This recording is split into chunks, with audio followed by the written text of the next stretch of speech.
Hello दोस्तों, कैसे हैं आप लोग। मेरा नाम है लोकेश और लोक स्टडी पे आपका स्वागत है। तो यहाँ पर हम आज जिस चैप्टर की बात करने वाले हैं उस चैप्टर का नाम है principles of inheritance and variation.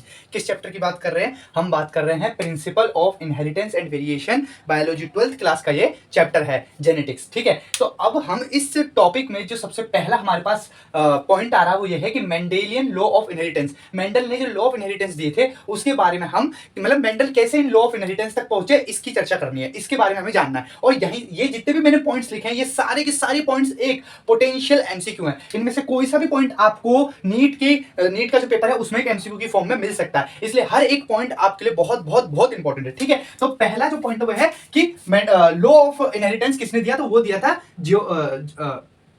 Sorry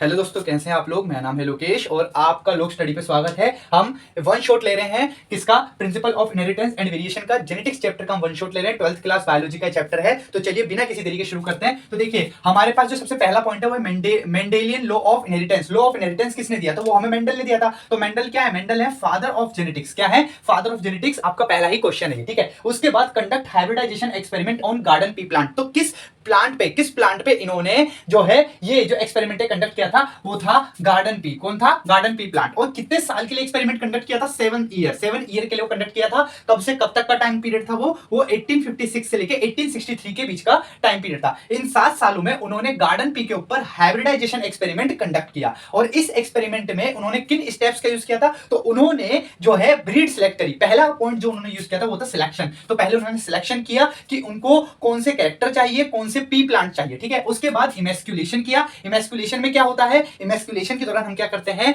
कि हम एक प्लांट जो हमारे पास प्लांट है उसके जो फ्लावर है उस फ्लावर में से जो मेल रिप्रोडक्टिव पार्ट है, मान लीजिए प्लांट जो है बाइसेक्सुअल है, जो फ्लावर है वो बाइसेक्सुअल है, उसके पास मेल और फीमेल दोनों सेक्स ऑर्गन यानी कि एंड्रोशियम और गायनोशियम है। ठीक है, तो हम क्या करते हैं इमेस्कुलेशन में हम मेल रिप्रोडक्टिव पार्ट कट कर देते हैं। हम क्या करते हैं स्टेमेन को कट करके अलग कर देते हैं और फीमेल रिप्रोडक्टिव पार्ट को मैच्योर होने के लिए छोड़ देते हैं। और जब फीमेल रिप्रोडक्टिव पार्ट मैच्योर हो जाता है तो हमारे जो डिजायर पोलन है जिन्हें हम चाहते हैं कि वो आगे जाके पोलिनेशन करे, हम उन डिजायर पोलन को क्या करते हैं उस मैच्योर फीमेल रिप्रोडक्टिव पार्ट के ऊपर डस्ट करते हैं। इसको हम बोलते हैं इमेस्कुलेशन। तो इमेस्कुलेशन में हम क्या करते हैं? कट करते हैं। किसको कट करते हैं? मेल रिप्रोडक्टिव पार्ट को आर्टिफिशियली कट करके अलग कर देते हैं और फीमेल रिप्रोडक्टिव पार्ट को बेक करके मैच्योर होने के लिए छोड़ देते हैं। ठीक है, तो इमेस्कुलेशन किया। उसके बाद उन्होंने क्या किया? जब फीमेल रिप्रोडक्टिव पार्ट मैच्योर हो गया तो पोलिनेशन करा दिया। पोलिनेशन का मतलब क्या होता है? Transfer of pollen grain from anther to stigma. तो पोलिनेशन करा दिया। अब पोलिनेशन करने के बाद क्या होगा? सीड सेट होगा, सीड बनेगा। तो उन्होंने लास्ट में क्या किया? Collection and germination. कलेक्शन किया और जर्मिनेशन किया प्लांट का। ठीक है, तो ये 4 जो स्टेप है उन्होंने फॉलो किए थे किसमें? हाइब्रिडाइजेशन एक्सपेरिमेंट में। ठीक है, यहां तक हम समझ गए। अब हम किसकी बात करते हैं? अब हम बात करते हैं मेंडल ने जो 7 पेयर ऑफ कैरेक्टर को, जिन कैरेक्टर को उन्होंने स्टडी किया था वो 7 pair of true breeding varieties क्या थी? वो कैरेक्टर क्या थे? तो वो थे stem height, flower colour, flower position. ठीक है, तो सबसे पहला कैरेक्टर था स्टेम हाइट, जो आप देखते हैं टोल और ड्वार्फ। तो स्टेम हाइट सबसे पहला कैरेक्टर था। टोल जो था उसमें डोमिनेंट जीन था, ड्वार्फ उसमें small T dwarf recessive gene था। फिर फ्लावर कलर, फिर क्या लिया उन्होंने? फ्लावर कलर लिया। तो फ्लावर कलर 2 थे, एक थे वॉयलेट जो कि डोमिनेंट था और व्हाइट जो कि रेसेसिव था। तो ये भी आपको पता होना चाहिए कि कैरेक्टर के अंदर कौन सा कैरेक्टर डोमिनेंट है और कौन सा रेसेसिव है। उसके बाद उन्होंने फ्लावर की पोजीशन को भी क्या किया था? इंपॉर्टेंस दिया था। एक होते हैं फ्लावर जो एक्सियल होते हैं, एक होते हैं टर्मिनल। एक्सियल का मतलब होते हैं कि ये प्लांट और फ्लावर यहां एक्सिस पे लग रहे हैं, एक्सियली लग रहे हैं। और कुछ फ्लावर है जो टर्मिनल यानी कि बिल्कुल टर्मिनेशन पे लग रहे हैं, एकदम पॉइंट पे लग रहे हैं। ठीक है, तो यहां पर एक्सियल जो था वो डोमिनेंट था और टर्मिनल जो था वो क्या था? रेसेसिव था फ्लावर की पोजीशन में। उसके बाद पोड शेप में क्या था? पोड शेप में उन्होंने जो पी प्लांट में जो पोड लिया था वो देखा था कि क्या ये पोड फूला हुआ है या ये पोड जो है ये पिचका हुआ पोड है। मतलब जो वो फली थी वो फली फूली हुई थी या फिर पिचकी हुई थी। तो इन्फ्लेटेड या फिर कंस्ट्रक्टेड। तो इन्फ्लेटेड जो था फूली हुई फली जो कि उसके अंदर दाने ज्यादा होंगे तो डोमिनेट था। कंस्ट्रक्टेड में क्या होगा? दाने खराब होंगे और वो पिचकी हुई होगी तो वो रिसेसिव था। उसके बाद उन्होंने लिया पोड कलर। क्या लिया? Pod colour. जो फली था उसका कलर कैसा था? ग्रीन फली यानी ग्रीन पोड कलर जो था डोमिनेंट था और येलो पोड कलर रेसेसिव था। ये वाला बहुत इंपॉर्टेंट है क्योंकि बच्चे यहाँ पे कंफ्यूज हो जाएंगे। क्यों होंगे वो मैं अभी आपको आगे बताता हूं। उसके बाद है seed shape and seed colour. तो देखिए सीड की शेप का तो आपको पता ही है कि राउंड शेप जो था वो डोमिनेंट था और जो रिंकल शेप थी वो क्या थी? रेसेसिव थी। यहां पर जो इंपॉर्टेंट चीज है वो ये है सीड के कलर के ऊपर। देखिए येलो सीड कलर, जो सीड येलो कलर का था वो डोमिनेंट था और जो सीड ग्रीन कलर का था वो रेसेसिव था। अब इसके कॉन्ट्रास्ट में, इसके कंपैरिजन में अगर आप पोड कलर ले तो पोड कलर अपोजिट है। पोड में ग्रीन कलर, अगर जो फली है वो ग्रीन कलर की है तो वो डोमिनेंट है और येलो कलर की होगी तो वो रिसेसिव होगी। जबकि सीड में क्या है, वो सीड अगर येलो कलर का है तो वो डोमिनेंट है, और सीड अगर ग्रीन कलर का है तो रिसेसिव है। इसलिए मैंने इन दो पे क्या रखा है, स्टार मार्क लगाया है। मैंने क्या किया है, इन दो कैरेक्टर पे पोड कलर और सीड कलर पे स्टार मार्क लगाया ताकि आप भूले ना। ठीक है, चलिए यहां पर हमारा मेंडल से रिलेटेड जो उन्होंने एक्सपेरिमेंट किया उससे रिलेटेड सारा जो एमसीक्यू बन सकते हैं हमने सारे पॉइंट्स कवर कर लिए। अब यहां पर आ जाते हैं कि इनहेरिटेंस ऑफ वन जीन, एक जीन, देखिए मोनो हाइब्रिड क्रॉस को अब हमें समझना है। तो मोनो हाइब्रिड क्रॉस में क्या होता है, एक जीन का ट्रांसफर, एक जीन का इनहेरिटेंस। तो इनहेरिटेंस ऑफ वन जीन देखते हैं। तो मोनो हाइब्रिड क्रॉस, जब हम एक जीन की स्टडी करते हैं तो उस स्टडी को हम बोलते हैं मोनो हाइब्रिड क्रॉस। क्या कहते हैं, मोनो हाइब्रिड क्रॉस। ठीक है, इसमें हम क्या करते हैं, हम क्रॉसिंग कराते हैं जिसके अंदर दो प्लांट इन्वॉल्व होते हैं और डिफरेंट जिनके अंदर डिफरेंस होगा एक ही कैरेक्टर को लेके। मतलब हम स्टडी एक ही कैरेक्टर की कर रहे हैं, जैसे कि हम स्टडी सिर्फ स्टेम की हाइट को कर रहे हैं। हम किसकी स्टडी कर रहे हैं, स्टेम की हाइट की स्टडी कर रहे हैं। बट वो स्टेम की हाइट डोमिनेट भी हो सकता है, मतलब स्टेम टॉल भी हो सकता है और स्टेम छोटा भी हो सकता है। तो वही कैरेक्टर है पर उसमें डिफरेंस है, तो हम उस डिफरेंस की स्टडी कर रहे हैं। तो हमने क्या किया, पेरेंट लिया। अब यहां पर मैंने pure tall plant capital T homozygous condition pure tall plant लिया, small T pure homozygous condition dwarf plant लिया। अब यहां से मुझे कौन सा जीन मिलेगा, एक ही कैपिटल टी जीन मिलेगा और यहां से एक ही स्मॉल टी जीन मिलेगा। जब मैंने प्योर प्लांट की क्रॉसिंग कराई तो मुझे जो F1 जनरेशन मिली वो मुझे मिली कैपिटल टी स्मॉल टी। क्या मिली, कैपिटल टी स्मॉल टी मुझे यहां पर जीनोटाइप मिला। और जितने भी प्लांट यहां पर मिले वो सारे मुझे कैसे मिले, टोल मिले। चलिए यहां तक हम समझ गए। और उसके बाद मैंने जब देखिए इतना, अगर सिर्फ मैं इतने को कवर करूं, इतने पॉइंट को मैं कवर करूं, F1 जनरेशन तक मैं कवर करूं, तो F1 जनरेशन में आप क्या देख रहे हैं, रिजल्ट हमें मिल रहा है हेट्रोजाइगस। क्या मिल रहा है, हेट्रोजाइगस। हेट्रोजाइगस मतलब कैपिटल टी और स्मॉल टी दोनों सेम जीन नहीं है, दोनों डिफरेंट जीन है। लेकिन यहां पर फिनोटिपिक कैरेक्टर सिर्फ और सिर्फ कैपिटल टी जीन का आ रहा है, स्मॉल टी का नहीं आ रहा। स्मॉल टी कैसा था, ड्वार्फ। स्मॉल टी कैसा था, ड्वार्फ। और कैपिटल टी कैसा था, टॉल। लेकिन यहां पर जब कैपिटल टी स्मॉल टी एक साथ है तो सिर्फ और सिर्फ कैपिटल टी ही अपने आप को एक्सप्रेस कर पा रहा है। तो यहां पर लॉ ऑफ डोमिनेंस को यहां पर समझा जा सकता है। ठीक है, अब आ जाते हैं कि मैंने जो हेटेरोजाइगस कंडीशन थी यानी कि F1 जनरेशन थी, मैंने उस F1 जनरेशन को आपस में क्रॉस करा दिया। क्या करा दिया, क्रॉस करा दिया, सेल्फिंग करा दी दोनों की। तो यहां पर पहले तो मुझे गैमेट बनाने पड़ेंगे। अब चूंकि यहां पर दो डिफरेंट जीन है तो गैमेट भी कैसे बनेंगे, दो बनेंगे। 50-50% का रेशियो होता है, एक गैमेट 50% जीन को ही कैरी कर सकता है ना। और जीन जो होते हैं वो पेयर में होते हैं, एलील्स में होते हैं। ठीक है, तो कैपिटल टी स्मॉल टी दो गैमेट, यहां पर भी कैपिटल टी स्मॉल टी दो गैमेट। अब यहां पर मैंने क्या बनाया, पुनिट स्क्वायर बनाया। ये जो स्क्वायर है क्या है, पुनिट स्क्वायर है। इस पुनिट स्क्वायर के ऊपर मैं गैमेट रखता हूं, यहां पर मेल गैमेट और यहां पर फीमेल गैमेट। और जब मैंने क्रॉसिंग कराई, मतलब जब मैंने क्रॉसिंग कराई तो क्रॉसिंग कराने के बाद जो मेरे पास प्रोबेबिलिटी बनी, जो मेरे पास जो F2 जनरेशन बनी, उसमें capital T small T, capital T small T और स्मॉल टी, ये मेरे पास जीनोटिपिक कंपोजिशन बना, जीनोटिपिक कॉम्बिनेशन बना। तो अगर मैं जीनोटिपिक रेशियो देखूं तो जीनोटिपिक रेशियो में क्या है, एक कैपिटल टी मिला मुझे, दो कैपिटल टी स्मॉल टी मिले और एक स्मॉल टी मिला। तो जीनोटिपिक रेशियो है 1:2:1। तो मोनो हाइब्रिड क्रॉस का जीनोटिपिक रेशियो क्या मिला, 1:2:1। लेकिन अगर इसका फिनोटिपिक एक्सप्रेशन देखो जीनोटिपिक मतलब क्या होता है, जेनेटिक कॉम्बिनेशन। फिनोटिपिक का मतलब होता है उसी जेनेटिक कॉम्बिनेशन का फिजिकल एक्सप्रेशन, इसको आप यहां से समझ सकते हैं F1 से। देखिए यहां पर जीनोटिपिक कॉम्बिनेशन क्या है, कैपिटल टी स्मॉल टी। लेकिन जब ये अपने आप को एक्सप्रेस कर रहा है तो ये टोल है। क्या है, टोल है। मतलब जीनोटिपिक रेशियो भले ही कैपिटल टी स्मॉल टी हो, लेकिन फिनोटिपिक एक्सप्रेशन कैसा है, टोल। ड्वार्फ नहीं है, ना ही मिक्सचर है। प्लांट हमें टोल दिख रहा है, मतलब कैपिटल टी ही अपने आप को फुल्ली डोमिनेंस दिखा रहा है, फुल्ली एक्सप्रेस कर रहा है। ठीक है, आई होप आपको जीनोटाइप और फिनोटाइप समझ में होगा। तो फिनोटिपिक रेशियो यहां पर हमें क्या मिल जाएगा, 3:1। क्यों, क्योंकि कैपिटल टी तो टोल होगा ही, लेकिन कैपिटल टी स्मॉल टी भी टोल होगा। तो इसलिए 3 हमें कैसे मिलेंगे, टोल, और 1 हमें मिलेगा ड्वार्फ। तो फिनोटिपिक रेशियो भी क्या हो गया, 3:1। चलिए यहां तक हमने मोनोहाइब्रिड क्रॉस समझ ली। अब बात कर लेते हैं बैक क्रॉसिंग की। किसकी बात कर लेते हैं, बैक क्रॉस की और टेस्ट क्रॉस की। तो देखिए बैक क्रॉस में क्या होता है, cross between a hybrid and it's any parent. मैंने क्या बोला, बिटवीन अ हाइब्रिड मतलब जैसे कि मान लीजिए कैपिटल टी स्मॉल टी, ये मेरे पास एक हाइब्रिड है, ये मैंने ले लिया और मैं इसकी क्रॉसिंग करा रहा हूं एनी पेरेंट। मतलब या तो मैं बिल्कुल प्योर होमोजाइगस टोल से क्रॉस करा दूं कैपिटल टी से, या फिर मैं क्या करूं, स्मॉल टी से क्रॉस करा दूं, ये बैक क्रॉसिंग कहलाएगी। ठीक है, लेकिन यहां पर खास बात क्या है कि कैपिटल टी भी आ गया, मतलब एनी पेरेंट। ठीक है, लेकिन टेस्ट क्रॉसिंग हमारे लिए जो सबसे ज्यादा इंपॉर्टेंट है वो है टेस्ट क्रॉसिंग। टेस्ट क्रॉसिंग में क्या होता है, क्रॉसिंग कराते हैं ऑर्गेनिज्म की with dominant phenotype to a recessive individual. क्या बोल रहा हूं मैं, dominant phenotype to a recessive individual. जैसे कि यहां पर मैंने एक हाइब्रिड लिया capital T small T, F1 का मैंने हाइब्रिड लिया कैपिटल टी स्मॉल टी, और यहां पर मैं क्या कर रहा हूं, इसकी क्रॉसिंग करा रहा हूं रेसेसिव इंडिविजुअल से। किससे क्रॉसिंग करा रहा हूं, रेसेसिव इंडिविजुअल से, यानी कि स्मॉल टी से। तो यहां पर जो मुझे रिजल्ट मिल रहा है वो मुझे मिल रहा है कैपिटल टी और स्मॉल टी, मतलब 50-50% का फिनोटाइप मिल रहा है। मुझे 50% टॉल मिल रहे हैं और 50% ड्वार्फ मिल रहे हैं। किस केस में? टेस्ट क्रॉस में। टेस्ट क्रॉस में हम क्या करते हैं? हाइब्रिड की क्रॉसिंग कराते हैं प्योर रेसेसिव से। किससे कराते हैं? हाइब्रिड की क्रॉसिंग कराते हैं प्योर रेसेसिव से, और हमें जो रिजल्ट मिलता है वो मिलता है 50% का, मतलब जीनोटाइपिक रेशियो भी 50% है। Capital T small T 50% heterozygous, 50% homozygous recessive, और फिनोटाइपिक रेशियो भी 50-50% मिल रहा है, 50% टोल और 50% ड्वार्फ। चलिए अब यहां पर टेस्ट रोज का यूज क्यों करते हैं? तो test cross is used to find out the unknown genotype. हमें क्या फाइंड आउट करना है? अननोन जीनोटाइप को जब हमें फाइंड आउट करना होता है, जब हमें पता लगाना होता है कि आखिर ये जीनोटाइप कौन सा हो सकता है, तो हम किसका यूज करते हैं? टेस्ट रोज का यूज करते हैं। चलिए अभी मैं टेस्ट रोज को थोड़ा सा और आपको एक्सप्लेन करूंगा।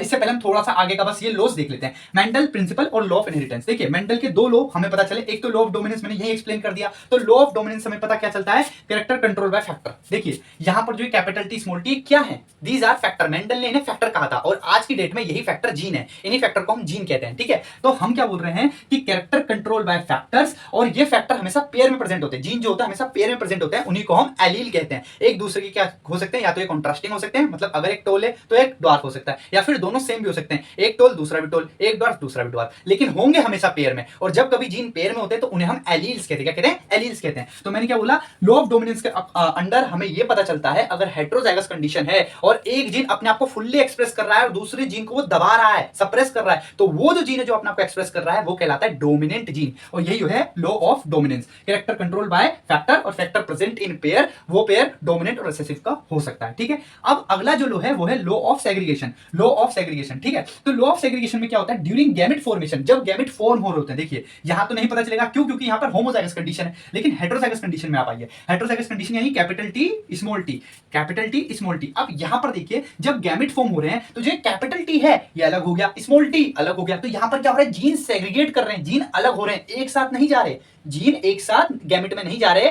इस जीन के पेयर में से सिर्फ 50% एक सिंगल जीन ही आगे जा रहा है, पेयर का एक सिंगल पार्ट ही आगे जा रहा है, टोटल पेयर का जो पूरा पेयर है यानी कि जोड़ा जो है वो एक साथ आगे नहीं जा रहा। तो लॉ ऑफ सेग्रीगेशन में हम क्या देखते हैं? During gamete formation the factor which are alleles, factor जिनको हम एलील कहते हैं जो पेयर में होते हैं, of a character present in parent segregates, जो पेरेंट्स में जो कैरेक्टर प्रेजेंट थे वो सेग्रीगेट कर रहे हैं इन अ गैमेट ओनली, इन अ गैमेट, जिसमें क्या होता है? गैमेट रिसीव करता है केवल एक ही, दोनों फैक्टर में से एक ही फैक्टर को रिसीव करेगा। गैमेट जो देखिए गैमेट है ना, गैमेट केवल एक ही फैक्टर को रिसीव कर रहा है दोनों में से, इन दोनों फैक्टर में से कैपिटल टी स्मॉल टी में से सिर्फ गैमेट कैपिटल टी को रिसीव कर रहा है, और ये वाला गैमेट केवल स्मॉल टी को रिसीव कर रहा है, ठीक है। तो ये था लॉ ऑफ सेग्रीगेशन। अब यहां पर मुझे आपको टेस्ट प्रोस थोड़ी सी बतानी है, ठीक है।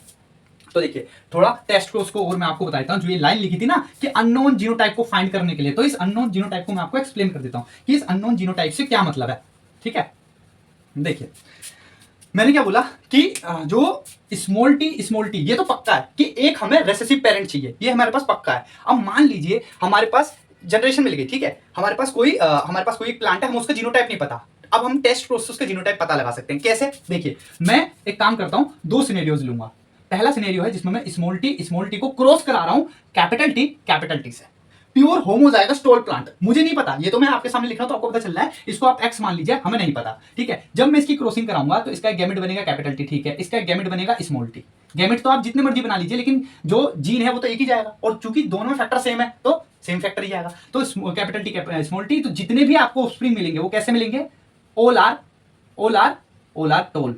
तो अगर ऑल आर टोल मिल रहे हैं तो मतलब जो हमारे पास अननोन जो जीनोटाइप था इस वाले का, वो क्या था? कैपिटल टी, यानी कि प्योर टोल, ठीक है। तभी तो हमें सारे क्या मिल गए? टोल मिल गए। अब एक काम करते हैं, अब एक ले लेते हैं कैपिटल टी स्मॉल टी और स्मॉल टी। ये तो फिक्स है, देखो मैंने क्या बोला, रेसेसिव इंडिविजुअल फिक्स है, हमें ये नहीं पता, ये अननोन है, इसको मान लेते हैं वाई, ये हमें नहीं पता। अब मैं जब गैमेट बनाऊंगा तो एक कैपिटल टी स्मॉल टी, क्योंकि दो डिफरेंट गैमेट है तो जितने भी गैमेट बनेंगे उनमें 50-50% ही जीन जाएंगे, सारे जीन पेयर में एक साथ नहीं जाएंगे, वो अलग अलग होके जाएंगे, इसलिए दो बना लिए। और यहाँ पे तो केवल एक ही आप बना लीजिए, क्योंकि एक ही हमारे पास वो है जीन, सेम जीन है सारे, तो एक सेम जीन ही आगे जाएंगे स्मॉल टी। अब आप क्रॉसिंग कराइए, कैपिटल टी स्मॉल टी और ये स्मॉल टी, लीजिए क्रॉसिंग करा देते हैं। तो देखिए कैपिटल टी स्मॉल टी, तो यहां पर आपको 50% मिले टोल और 50% मिले ड्वार्फ। तो ड्वार्फ और 50% टोल 50% ड्वार्फ किस केस में मिलेंगे? आपको 50% टोल 50% ड्वार्फ उसी केस में मिलेंगे जब पेरेंट क्या हो? हेटेरोजाइगस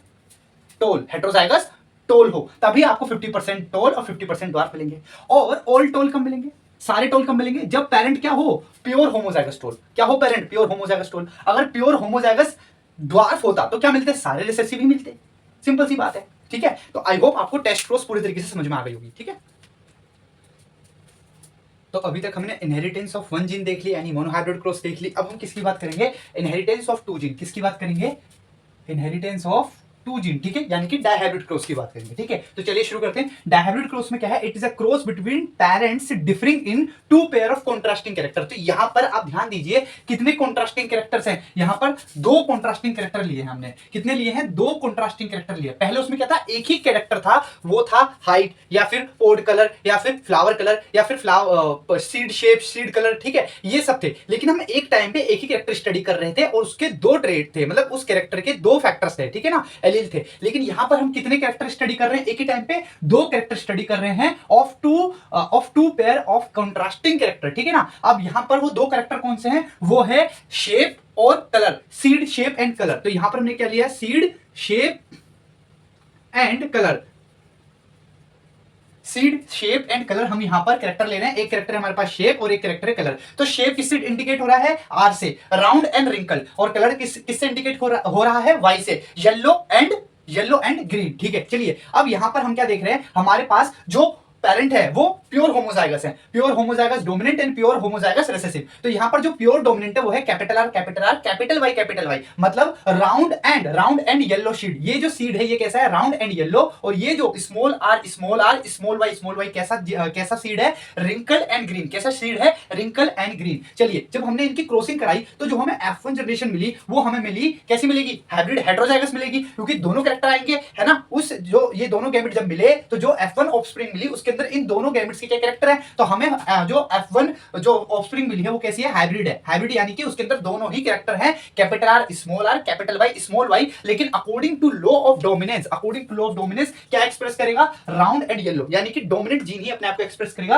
राउंड एंड येलो, ठीक है। चलिए अब इस F1 को हमने क्या किया, सेल्फिंग कराई। इस F1 की हमने सेल्फिंग कराई, तो जब हम सेल्फिंग कराएंगे तो capital R capital Y small Y के हमें गैमेट बनाने पड़ेंगे। तो अब यहां पर देखिए, ध्यान दीजिएगा, दो कैरेक्टर है, तो देखिए कैरेक्टर चाहे जितने मर्जी हो वो सारे के सारे कैरेक्टर एक गैमेट में ट्रांसमिट किए जाते हैं। लेकिन मैं आपको फिर बोल रहा हूं, एक कैरेक्टर के दो एलील्स, यानी कि जो कैरेक्टर होता है वो पेयर में होता है, कॉन्ट्रास्टिंग ट्रेट होता है, उसी कैरेक्टर की कॉन्ट्रास्टिंग ट्रेट होती है। मतलब कैरेक्टर मान लीजिए हाइट, अब ट्रेट क्या है, टॉलनेस एंड ड्वार्फनेस। उसी हाइट में या तो कोई लंबा होगा या तो कोई छोटा होगा, ये दोनों ट्रेट है। लेकिन किसके ट्रेट है, ये एक कैरेक्टर के ट्रेट है, वो है हाइट। ऐसे ही हमारे पास कैरेक्टर है राउंड शेप, हमारे पास कैरेक्टर है। अब वो जो शेप हमारे पास जो कैरेक्टर है उसकी ट्रेट हो सकती है, तो राउंड शेप का हो सकता है या रिंकल शेप का हो सकता है। राउंड शेप कैपिटल आर से, रिंकल शेप स्मॉल आर से। तो यहां पर हम क्या देखेंगे, दो कैरेक्टर हमने लिए हैं, एक हमने लिया है शेप और एक हमने लिया है कलर। एक हमने लिया है शेप, एक हमने लिया है कलर, और दोनों ही कैरेक्टर गैमेट में ट्रांसमिट होंगे। लेकिन दोनों कैरेक्टर के पेयर ट्रांसमिट नहीं होंगे, दोनों कैरेक्टर का सिंगल एलील या जीन या फैक्टर ट्रांसमिट होगा। ऐसे ही यहां पर जो हमारे पास पहला गैमेट मिला वो हमें मिला कैपिटल आर कैपिटल वाई, यानी कि इसके अंदर दोनों कैरेक्टर आ गए, शेप का भी कैरेक्टर आ गया, कलर का भी कैरेक्टर आ गया, ठीक है। सीड के शेप का कलर कैपिटल आर आ गया राउंड, और सीड के कलर, जो एक तो सीड का शेप कैपिटल आर आ गया राउंड, सीड का कलर कैपिटल वाई आ गया येलो। तो दोनों कैरेक्टर आ गए, दोनों कैरेक्टर का एक एक फैक्टर, एक एक एलील आ चुका है, कैपिटल आर कैपिटल वाई। ऐसे ही दूसरा गैमेट है कैपिटल आर स्मॉल वाई, ठीक है। तीसरा गैमेट है स्मॉल आर कैपिटल वाई, और चौथा गैमेट है स्मॉल आर स्मॉल वाई, ठीक है। ये हमारे पास चार गैमेट फॉर्म हो गए। अब यहां पर जो गैमेट फॉर्म हुए हैं उनकी हमें क्रॉसिंग करानी है। तो ये क्रॉसिंग हमने जब कराई तो क्रॉसिंग कराने के बाद का जो रिजल्ट है वो आपको याद रखना है एग्जाम पॉइंट ऑफ व्यू से। तो जो आपको क्रॉसिंग कराने के बाद जो रिजल्ट मिल रहा है उसमें दो रेशियो है, एक फिनोटाइपिक रेशियो है, एक जीनोटाइपिक रेशियो है। फिनोटाइपिक रेशियो अगर आप ध्यान देंगे तो फिनोटाइपिक रेशियो क्या है, 9:3:3:1। क्या है फिनोटाइपिक रेशियो, 9:3:3:1, ठीक है। ऐसे ही हमारे पास जो जीनोटाइपिक रेशियो है वो है 1:2:1, 2:4:2:1, ठीक है। अब यहां पर ये जो फिनोटाइपिक रेशियो है ये डायहाइब्रिड क्रॉस का है। क्या है, 9:3:1। ऐसे ही जीनोटाइपिक रेशियो है वो डायहाइब्रिड क्रॉस का है, 1:2:1, 2:4:2, 1:2:1। अब इतना लंबा तो आप याद नहीं रखेंगे, तो मैं आपको दो फॉर्मूले देता हूं। पहले मैं आपको जीनोटाइपिक रेशियो का फॉर्मूला देता हूं। आपको याद हो मोनोहाइब्रिड क्रॉस में जीनोटाइपिक रेशियो क्या था, मोनोहाइब्रिड क्रॉस में F2 जनरेशन का जीनोटाइपिक रेशियो क्या था, वो था 1:2:1, ठीक है। तो आप उसी 1:2:1 के ऊपर एन लिख दीजिए। ये एन क्या है, यह है क्रॉस, यह है क्रॉस। अगर आप मोनोहाइब्रिड क्रॉस करा रहे हैं तो सिंगल क्रॉस है तो 1 लिखिए, तो आपको जीनोटाइपिक रेशियो मिल जाएगा 1:2:1। अगर आप डायहाइब्रिड क्रॉस रख करवा रहे हैं तो इस 1:2:1 के ब्रैकेट के ऊपर आप लिख दीजिए स्क्वायर। स्क्वायर का मतलब है कि इस 1:2:1 को आपको 2 बार मल्टीप्लाई करना पड़ेगा। कैसे, मैं समझाता हूं, ये देखिए, यहां ध्यान दीजिएगा, ठीक है,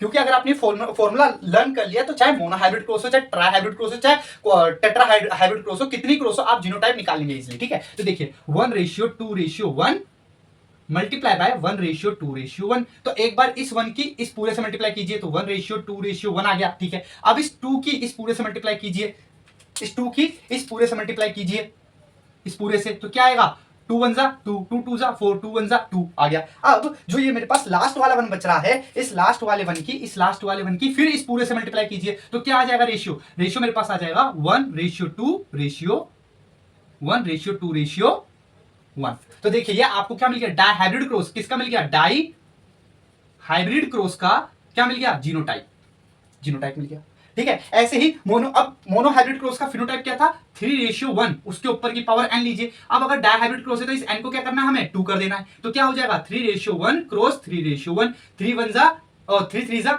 9, 3 1 3, 1 3 3, 1 1 1। तो देखिए आपको वही मिल रहा है रेशियो, की नहीं मिल रहा है ना। जब आप डायहाइब्रिड क्रॉस करेंगे तो जब इसकी मल्टीप्लाई 3:1 की मल्टीप्लाई 3:1 से करेंगे तो आपको क्रॉस में ये जो रिजल्ट है आपको यही मिलेगा 9:3:1, ठीक है। तो ये फॉर्मूला अगर आपने याद रख लिया जो मैं आपको बोल रहा हूं जीनोटाइप और फिनोटाइप के लिए, तो आप कोई भी क्रॉस हो, चाहे मोनोहाइब्रिड हो, चाहे डायहाइब्रिड हो, चाहे ट्राइहाइब्रिड हो, चाहे टेट्राहाइब्रिड हो, आप हर हाइब्रिड का क्रॉस का जीनोटाइप और फिनोटाइप निकाल लेंगे, ठीक है। तो मैंने क्या बोला, फॉर्मूला है 3:1 की power n, and this n is, ये n क्या है, ये है क्रॉस टाइप। आप मोनोहाइब्रिड क्रॉस करा रहे, डायहाइब्रिड क्रॉस करा रहे, चाहे फिर आप ट्राइहाइब्रिड क्रॉस करा रहे, ये हो गया किसके लिए, फिनोटाइप के लिए। जीनोटाइप के लिए क्या होगा, 1:2:1 की पावर n, ये क्या है, जीनोटाइप, ठीक है। तो इस फॉर्मूले से आप किसी भी हाइब्रिड क्रॉस का फिनोटाइप और जीनोटाइप निकाल सकते हैं। चलिए आगे बढ़ते हैं। तो यहां पर हमारा डायहाइब्रिड क्रॉस कंप्लीट हो चुका है। अब बात करते हैं किसकी, कॉन्सेप्ट ऑफ डोमिनेंस। तो कॉन्सेप्ट ऑफ डोमिनेंस के अंदर हम ये देखते हैं कि एक जीन कब उस जीन को हम डोमिनेट कहेंगे, ठीक है। एक जीन डोमिनेट कब होता है और एक रेसेसिव जीन बनता कब है, ठीक है। तो यहां हम देखते हैं कि every gene contain information to express a particular trait. कोई भी जीन हो, ठीक है, कोई भी जीन हो उसके पास इंफॉर्मेशन होती है to express a particular trait, ठीक है। कोई भी ट्रेट, यानी कि ट्रेट मतलब वही टोलनेस, ड्वार्फनेस, ठीक है, राउंड, रिंकल्ड, ग्रीन, येलो और आपका क्या ग्रीन, फिर व्हाइट, वॉयलेट, ठीक है, ये सब क्या है, ट्रेट है। तो इस ट्रेट को एक्सप्रेस करने के लिए जीन के पास इंफॉर्मेशन होती है, ठीक है। इन हेटेरोजाइगस में क्या होता है, हमारे पास 2 डिफरेंट जीन होते हैं, जैसे कि कैपिटल टी, स्मॉल टी, ये हेटेरोजाइगस कंडीशन है। अब यहाँ पर कैपिटल टी भी है और स्मॉल टी भी है, ये दोनों ही जीन अलग है, ठीक है। तो इन हेटेरोजाइगस कंडीशन हमारे पास 2 टाइप के एलील होते हैं, एक है अनमोडिफाइड एलील और एक है मॉडिफाइड एलील। तो जो अनमोडिफाइड एलील होता है ना, वो होता है डोमिनेंट। वो कैसा होता है, डोमिनेंट और रिप्रेजेंट ओरिजिनल फिनोटाइप, वो ओरिजिनल फिनोटाइप को रिप्रेजेंट करता है और वो डोमिनेंट होता है। तो यहां पर जो कैपिटल टी है ये क्या है, अनमोडिफाइड, ये मॉडिफाई नहीं हुआ है और ये एक डोमिनेंट है, ये अपने आप को हेटेरोजाइगस कंडीशन में भी एक्सप्रेस करेगा, उसी को हम डोमिनेंट जीन कहते हैं, ठीक है। अब मॉडिफाइड एलील क्या है, मॉडिफाइड एलील एक्चुअल में क्या होते हैं, मॉडिफाइड एलील होते हैं हमारे रेसेसिव एलील। मॉडिफाइड एलील क्या होते हैं, मॉडिफाइड एलील ही आगे जाके रेसेसिव एलील बनते हैं। अब एक आप काम कीजिए, कंसीडर अ जीन, एक जीन को कंसीडर कीजिए जिसके अंदर इंफॉर्मेशन है एंजाइम प्रोड्यूस करने की, प्रोड्यूसिंग एन एंजाइम प्रोड्यूस करने की इस जीन के पास इंफॉर्मेशन है। अब हम क्या देखते हैं कि modified allele responsible for production of enzyme. जो ये मॉडिफाइड एलील था ये पहले एंजाइम प्रोड्यूस कर पा रहा था, ठीक है। अब चूंकि ये जो एलील है जो जिसे हम मॉडिफाई करेंगे, ये एंजाइम प्रोड्यूस कर रहा था, ये एलील अब मॉडिफाई करने के बाद हमारे पास 3 सिनेरियो बनते हैं। पहला सिनेरियो ये है कि इसके अंदर कोई चेंज ना है, ये नॉर्मल बना रहे और या तो नॉर्मल बना रहे या फिर अपना काम कम क्षमता से करता है, लेस एफिशिएंट हो जाए, या फिर नॉर्मल तरीके से अपना काम करे और एंजाइम प्रोड्यूस करता रहे, मतलब अनचेंज्ड। इस केस में, फर्स्ट केस में क्या हुआ, अनचेंज्ड। 2 केस बच गए। दूसरा केस है अ नॉन फंक्शनल एंजाइम, मतलब जो हमारे पास जीन था उस जीन में वो जो जीन है वो मॉडिफाई हुआ और मॉडिफाई होने के बाद उसने क्या करा है, एक ऐसा एंजाइम प्रोड्यूस कर रहा है जो नॉन फंक्शनल है। कैसा एंजाइम प्रोड्यूस कर रहा है, जो नॉन फंक्शनल है। अब हम बात करते हैं नो एंजाइम एट ऑल, और मॉडिफाई होने के बाद तीसरा सिनेरियो ये बन रहा है कि वो कोई भी एंजाइम नहीं बना रहा, मतलब बेकार हो चुका है, खराब हो चुका है, कोई एंजाइम नहीं बना रहा। तो ये 3 हमारे पास सिनेरियो आ गए मॉडिफाइड एलील के। तो फर्स्ट केस मैंने आपको क्या बताया, अनमॉडिफाइड मतलब उसके ऊपर म्यूटेशन तो हुआ, जीन का म्यूटेशन तो हुआ, लेकिन म्यूटेशन होने के बाद भी उसके ऊपर कोई प्रभाव नहीं पड़ा और वो जो जीन था वो नॉर्मल एंजाइम बना रहा था। तो मतलब क्या हो गया, अनमोडिफाइड। वो क्या रह गया, अनमोडिफाइड। अब बात कर लेते हैं सेकंड एंड थर्ड केस की। सेकंड और थर्ड केस में क्या हुआ है कि जो फिनोटाइप है ना वो डिपेंड हो चुका है केवल और केवल केवल और केवल अनमोडिफाइड एलील पे। मैंने क्या बोला, हमारे पास एक कैरेक्टर है हाइट, उस हाइट के दो ट्रेट हैं, एक है capital T, small T, tallness और ड्वार्फनेस। मैंने बोला ये जो ड्वार्फनेस है ये मॉडिफाइड एलील है और ये एक अनमोडिफाइड एलील है। जब ये मॉडिफाई हो गया तो मॉडिफाई होने के बाद ये दो सिनेरियो प्रोड्यूस कर रहा है, एक एंजाइम या तो बना ही नहीं रहा है या बना रहा है तो हमारे काम का नहीं है वो एंजाइम, ठीक है। अब उन दोनों ही केस में सारा का सारा काम किसके पास आ गया, अनमोडिफाइड एलील के पास आ गया। किसके पास आ गया, अनमोडिफाइड एलील के पास आ गया। तो वही मैंने लिखा हुआ है कि सेकंड और थर्ड केस में क्या हो रहा है कि phenotype will depend only on the functioning of unmodified allele. Functioning of unmodified allele पे ही पूरा का पूरा काम डिपेंड हो चुका है। तो मॉडिफाइड एलील अपने आप क्या बन गया, रिसेसिव। तो जब वो कुछ काम करेगा ही नहीं और हमारे लिए बेकार है तो वो क्या हो गया, रिसेसिव हो गया, वो सप्रेस होगा ही। तो ऐसे ही मॉडिफाइड एलील क्या होता है, सप्रेसिव हो जाता है और आगे जाके रिसेसिव एलील बन जाता है, ठीक है। आई होप आपको कॉन्सेप्ट ऑफ डोमिनेंस समझ में आया होगा। अब बात कर लेते हैं नॉन मेंडेलियन इनहेरिटेंस की। देखिए अभी तक जितने भी इनहेरिटेंस हमने पढ़े, चाहे गार्डन पी प्लांट का हो, चाहे फिर वो मोनोहाइब्रिड क्रॉस हो, डायहाइब्रिड क्रॉस हो, वो मेंडेलियन इनहेरिटेंस थे। अब हम पढ़ेंगे non Mendelian inheritance. Non Mendelian inheritance का मतलब यह है कि वो इनहेरिटेंस जो कि मेंडल के लॉ का एक्सेप्शन है, मेंडल के लॉ को फॉलो नहीं करता। तो पहला है हमारे पास इनकम्प्लीट डोमिनेंस। पहला हमारे पास जो नॉन मेंडेलियन इनहेरिटेंस है उसका पहला जो हमारे पास आ रहा है वो है इनकम्प्लीट डोमिनेंस। इनकम्प्लीट डोमिनेंस में क्या है, N inheritance in which heterozygous offspring show intermediate character between two parents, ठीक है। हमने क्या कहा कि हमने दो पेरेंट्स लिए और एक ट्रेट लिया, ठीक है। अब वो दोनों हमने दो पेरेंट लिए और एक कैरेक्टर लिया, उस कैरेक्टर की जाहिर सी बात है दो ट्रेट होंगे, ठीक है। तो मान लेते हैं हमने एक फ्लावर लिया और उस फ्लावर के दो ट्रेट थे, एक कैरेक्टर था, वो था कलर। फ्लावर का एक कैरेक्टर था कलर और वो दो तरीके के कलर प्रोड्यूस करता था। मान लेते हैं वो रेड और व्हाइट कलर प्रोड्यूस करता था वो फ्लावर, ठीक है। तो हमने क्या किया, रेड कलर वाले फ्लावर को लिया और सेम स्पीसीज के व्हाइट कलर वाले फ्लावर को लिया और आपस में दोनों की क्रॉसिंग कराई। तो मेंडल के लॉ के अकॉर्डिंग या तो बिल्कुल रेड कलर आना चाहिए था या तो बिल्कुल व्हाइट कलर आना चाहिए था, अगर हम होमोजाइगस डोमिनेंट और होमोजाइगस रिसेसिव फ्लावर ले रहे हैं कलर के बेसिस पे, ठीक है। अब हमने बोला कि डोमिनेंट रेड कलर था वो डोमिनेंट था और व्हाइट कलर रिसेसिव था। तो अकॉर्डिंग टू मेंडल जब हम रेड और व्हाइट फ्लावर की क्रॉस कराएंगे जो कि होमोजाइगस है, प्योर है, होमोजाइगस है, तो उनका जो ऑफस्प्रिंग होना चाहिए, जो पहली जो संतान होनी चाहिए, F1 जो जनरेशन होनी चाहिए, वो कैसी होनी चाहिए, रेड होनी चाहिए, डोमिनेंट जीन शो करना चाहिए। पर ऐसा नहीं होता इनकम्प्लीट डोमिनेंस में। इनकम्प्लीट डोमिनेंस में क्या होता है, जो F1 ऑफस्प्रिंग होती है वो इंटरमीडिएट कलर शो करती है, रेड और व्हाइट फ्लावर के बीच का कलर शो कर रही है, वो है पिंक। तो ये एक्सेप्शन था किसका, मेंडल के लॉ ऑफ डोमिनेंस का। तो अगर एमसीक्यू आपके पास आता है which of the following is the exception of Mendel's law या लॉ ऑफ डोमिनेंस, तो आप इनकम्प्लीट डोमिनेंस को टिक कीजिएगा क्योंकि ये लॉ ऑफ मेंडल का मेंडेलियन लॉ यानी कि लॉ ऑफ डोमिनेंस का एक्सेप्शन है, ठीक है।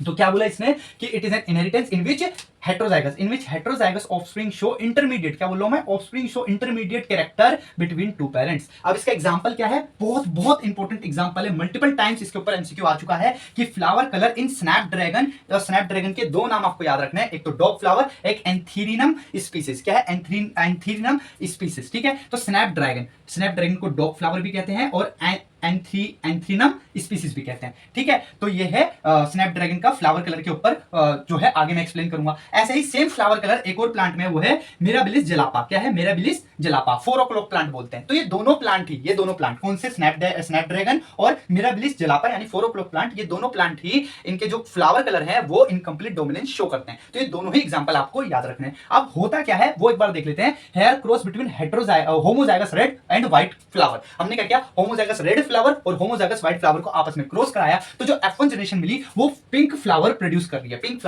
है, इससे हमें क्या पता चलता है, इससे हमें पता चलता है कि फिनोटिपिक रेशियो 1:2:1 होगा। क्या होगा, 1:2:1 होगा। वो मैं यहां पर आपको एक्सप्लेन कर देता हूं। देखिए यहां पर पेरेंट क्या थे, होमोजाइगस रेड फ्लावर और homozygous white, capital R small R. यहां पर गैमेट बना कैपिटल आर और एक गैमेट बना स्मॉल आर, ठीक है। अब जब हम F1 जनरेशन देख रहे हैं तो F1 जनरेशन में सारे हमें कैसे मिले, पिंक मिले, कैपिटल आर और स्मॉल आर। हेटेरोजाइगस कंडीशन मिलेगी F1 में, तो सारे कैसे मिले, पिंक मिले। ये एक्सेप्शन था लॉ ऑफ डोमिनेंस का। अब इस पिंक वाले को जब हमने सेल्फिंग कराई, तो सेल्फिंग कराने के बाद क्या हुआ है, कैपिटल आर स्मॉल आर, जब सेल्फिंग कराने के बाद जो F2 जनरेशन है, ये F2 जनरेशन का रिजल्ट है। जो फिनोटिपिक रेशियो मिला F2 जनरेशन में, फिनोटिपिक और जीनोटिपिक रेशियो सेम था, 1:2:1। क्या था, 1:2:1। तो फिनोटिपिक रेशियो में मिला 1 रेड 2 पिंक एंड 1 व्हाइट।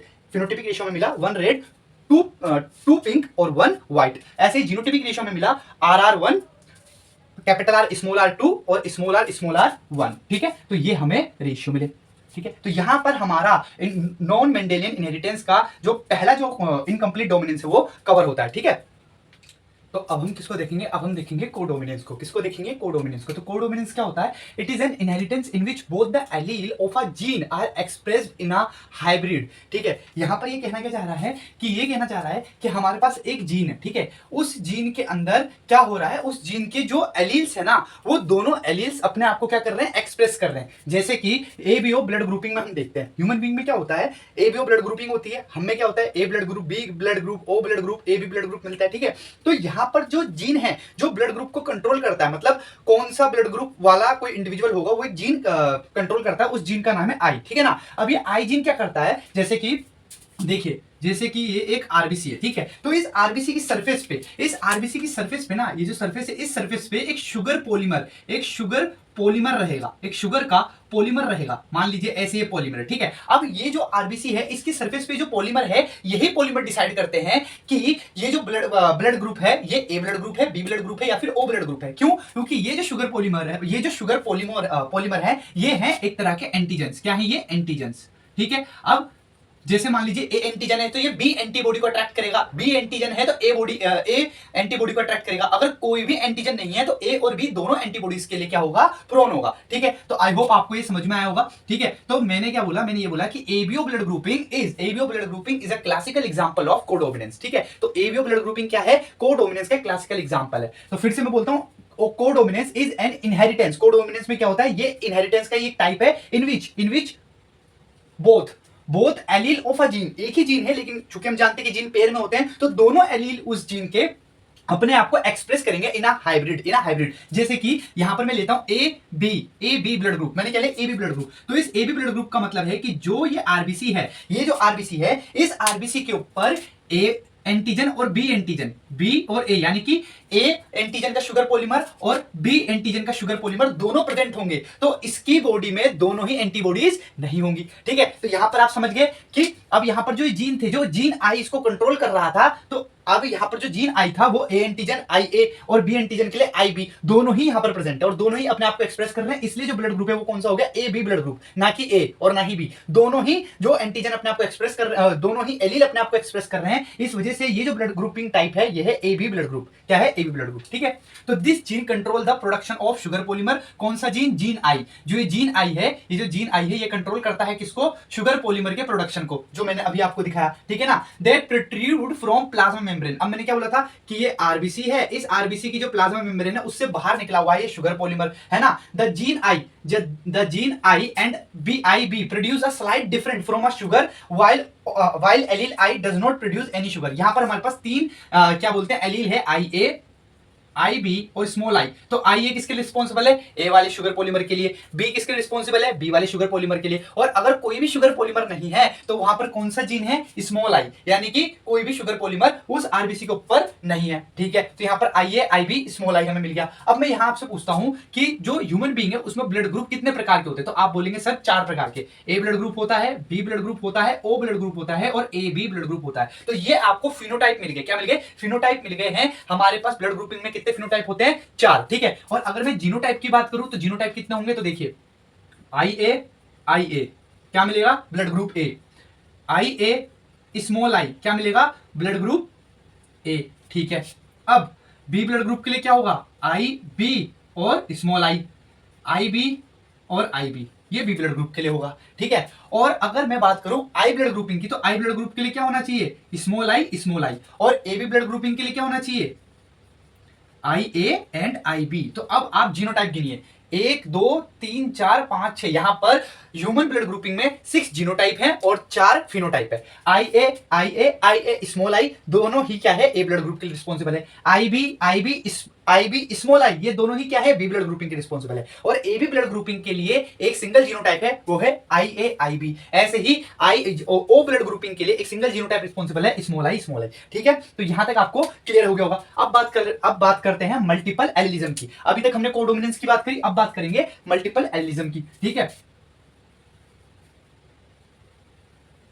चलिए, मल्टीपल एलिलिज्म को देख लेते हैं। तो मल्टीपल एलिलिज्म क्या है? It is the presence of more than 2 allele of a gene to govern some character. यानी कि मान लीजिए कोई एक कैरेक्टर है, मैं सिंपल सा एग्जांपल लेता हूं, इसका सिंपल सा एग्जांपल है एबीओ ब्लड ग्रुपिंग ले लेते। चलिए, एबीओ ब्लड ग्रुपिंग में क्या है? ब्लड ग्रुप है, ठीक है, एक कैरेक्टर है ब्लड ग्रुप, और उस ब्लड ग्रुप को कंट्रोल कर रहा है एक जीन आई, एक कैपिटल जीन है आई, वो उस ब्लड ग्रुप को कंट्रोल कर रहा है। बाकी उसके एलील है आई ए, आई बी, स्मॉल आई, इनके कॉम्बिनेशन से डिफरेंट टाइप्स ऑफ हमें ब्लड ग्रुप मिल रहे हैं। लेकिन अगर मैं मल्टीपल एलिलिज्म की बात करूं तो मल्टीपल एलिलिज्म में क्या है? एक जीन है, एक ही जीन है ना, उसके मोर देन 2 एलील्स है। मैं क्या बोल रहा हूं? एक सिंगल जीन है लेकिन उसके मोर देन 2 एलील्स हैं। तो यहां पर सिंगल जीन क्या है? आई, सिंगल जीन है हमारे पास आई, और उसके एलील कितने हैं?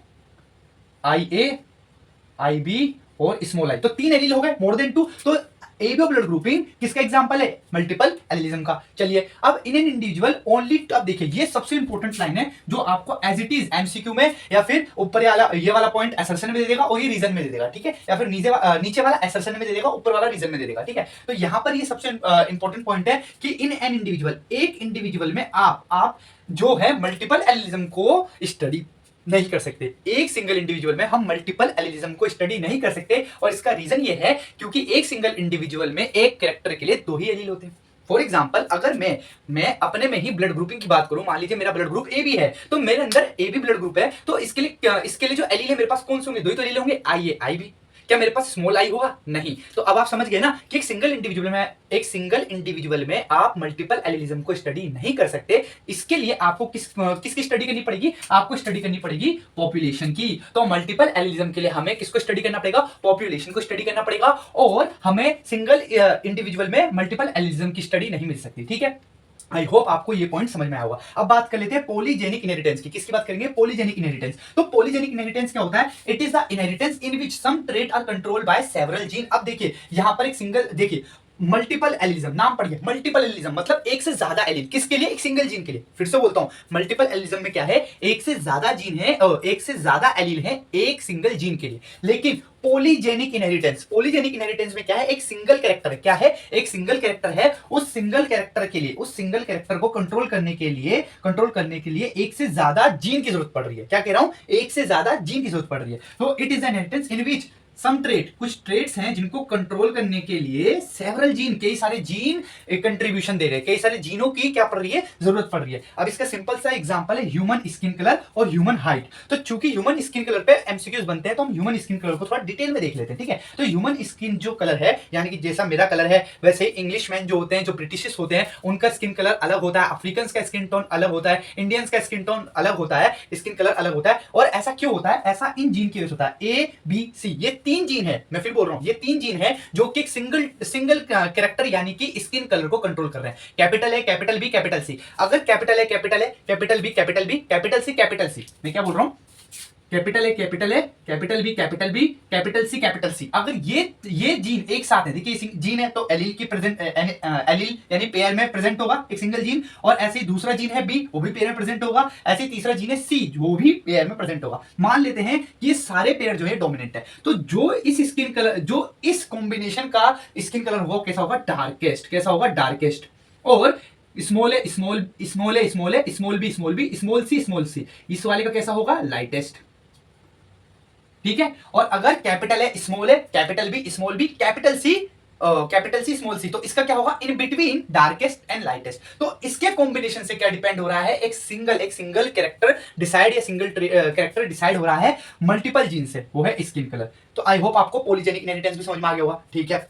देखिए फिर से एक बार बताता हूं, कोडोमिनेंस में क्या है? कोडोमिनेंस में जो हमने क्या बोला, एक जीन जो होता है वो कभी भी सिंगल प्रेजेंट नहीं होता, वो हमेशा पेयर में प्रेजेंट होता है। तो अब हमने अभी तक क्या देखा था? कोडोमिनेंस में हमने देखा था अगर पेयर में जीन प्रेजेंट है तो वो एक जीन अपने आप को एक एलील अपने आप को दूसरे एलील से ज्यादा सुपीरियर मानता है और अपने आप को एक्सप्रेस करेगा, तो वो डोमिनेंस का एग्जांपल होगा, ठीक है। कैपिटल टी, स्मॉल टी, तो कैपिटल टी अपने आप को एक्सप्रेस कर रहा था, वो लॉ ऑफ डोमिनेंस का एग्जांपल था, ठीक है। हमने फिर उससे आगे पढ़ा इनकंप्लीट डोमिनेंस। इनकंप्लीट डोमिनेंस में हमने देखा कि दोनों जीन मतलब कैपिटल आर और small R, pink colour flower की बात कर रहा हूं, कैपिटल आर स्मॉल आर, तो कैपिटल आर भी अपने आप को एक्सप्रेस कर रहा था और स्मॉल आर भी अपने आप को एक्सप्रेस कर रहा था जो रिसेसिव था, तो उनके मिक्सचर से हमें एक पिंक कलर मिल रहा था in between the red and white colour. ठीक है, अब यहां पर कोडोमिनेंस में क्या होता है, कोडोमिनेंस में दोनों ही जीन अपने आप को एक्सप्रेस कर रहे हैं, दोनों ही जीन अपने आप को एक्सप्रेस कर रहे हैं, और इसका सबसे क्लासिकल एग्जांपल है ह्यूमन ब्लड ग्रुप। ठीक है, और उसमें भी ए बी ब्लड ग्रुप। ठीक है, अब बात कर लेते हैं मल्टीपल एलिज्म की। तो मल्टीपल एलिज्म में हमने क्या बोला, मल्टीपल एलिज्म में हमने ये बोला कि एक कैरेक्टर या एक मतलब कुछ कैरेक्टर जो होते हैं वो दो या दो से ज्यादा एलील से कंट्रोल होते हैं। एबीओ ब्लड ग्रुपिंग उसका एग्जांपल है कि हमने देखा कि ब्लड ग्रुप जो होता है उसका जीन है आई।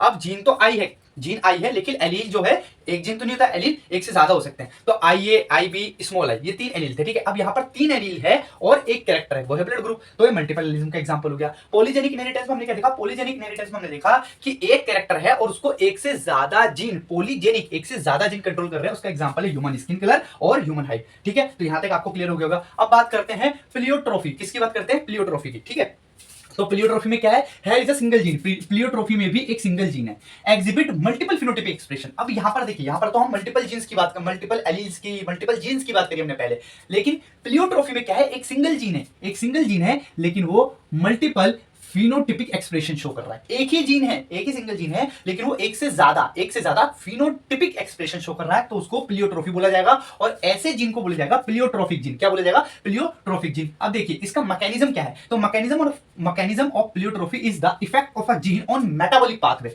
तो देखिए क्या हो रहा है, मैं क्या बोल रहा हूं, देखिए सुनिए, एक सिंगल जीन है, वो सिंगल जीन एक से ज्यादा फिनोटिपिक एक्सप्रेशन क्यों दे पा रहा है, क्योंकि वो सिंगल जीन जो भी बना रहा है, मान लीजिए सिंगल एक जीन है, वो कोई प्रोटीन बना रहा है, कोई प्रोटीन बना रहा है, अगर वो प्रोटीन किसी एक से ज्यादा केमिकल रिएक्शन या एक से ज्यादा मेटाबॉलिक पाथवे को अफेक्ट कर रहा है, तो जाहिर सी बात है कि वो एक से ज्यादा फिनोटिपिक कैरेक्टर भी शो करेगा। ठीक है, तो इसलिए यहां लिखा हुआ है कि प्लियोट्रोफी क्यों शो हो रही है, क्योंकि इफेक्ट ऑफ अ जीन, एक जीन का जो इफेक्ट है वो मेटाबॉलिक पाथवेज पर है, एक से ज्यादा मेटाबॉलिक पाथवेज पर है, जिसकी वजह से डिफरेंट फिनोटिपिक एक्सप्रेशन आ रहे हैं। इसके एग्जांपल क्या है, वो बहुत इंपॉर्टेंट है। इसके एग्जांपल है स्टार्च सिंथेसिस इन पी के अंदर, मटर के अंदर जो स्टार्च सिंथेसिस होता है वो भी प्लियोट्रोफी का ही एग्जांपल है। उसके बाद सिकल सेल एनीमिया भी प्लियोट्रोफी का एग्जांपल है, और फिनाइलकीटोनुरिया भी जो है प्लियोट्रोफी का एग्जांपल है। और फिनाइलकीटोनुरिया कई बार एग्जाम में पूछा गया है, तो इसके अंदर हम देख लेते हैं कि मल्टीपल फिनोटिपिक एक्सप्रेशन कौन कौन से। देखिए फिनाइलकीटोनुरिया में क्या होता है, एक जीन होता है जिसके इफेक्ट होने की वजह से ये डिसीज प्रोड्यूस होती है। अब इस डिसीज में एक से ज्यादा सिम्टम्स आ रहे हैं, क्यों, क्योंकि जो जीन इफेक्ट हुआ है उस जीन का काम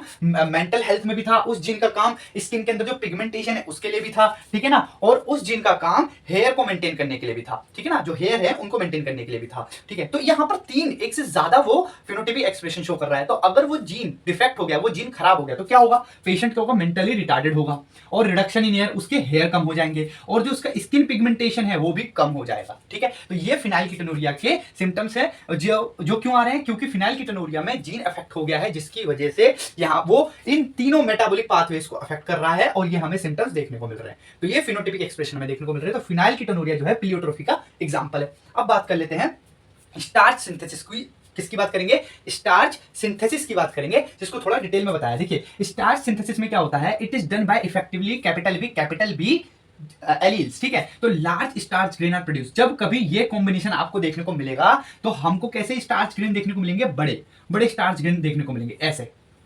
तो जो मटर का दाना होगा वो भी कैसा होगा, बड़ा होगा, क्योंकि ये बड़े बड़े स्टार्च ग्रेन इस मटर के दाने में क्या होंगे, भरे हुए होंगे। ठीक है, अब अगर कॉम्बिनेशन ऐसा हुआ स्मॉल बी, तो कैसा होगा, lesser effectively in starch synthesis. तो कैसा स्टार्च ग्रेन प्रोड्यूस होगा, स्मॉलर, मतलब वो स्टार्च ग्रेन कुछ ऐसा प्रोड्यूस होगा, छोटा सा। ठीक है, क्यों, क्योंकि उसके अंदर जो स्टार्च के जो दाने हैं, जो मटर है वो छोटा प्रोड्यूस होगा, क्यों, क्योंकि इसके अंदर जो स्टार्च के दाने हैं वो कैसे हैं, छोटे हैं। और जो मटर का दाना हमें बड़ा मिला था, वो क्यों बड़ा मिला था, क्योंकि उसके अंदर जो स्टार्च के दाने हैं वो बड़े। ठीक है, अब मैं ये मान लेता हूं कि starch grain size also show incomplete dominance. देखिए यहां पर ये स्टार्च ग्रेन जो है प्लियोट्रोफी का एग्जांपल तो है, क्यों, देखिए मैं बताता हूं, जो ये कैपिटल बी था, मैं बताता हूं कैसे। देखिए एक मिनट,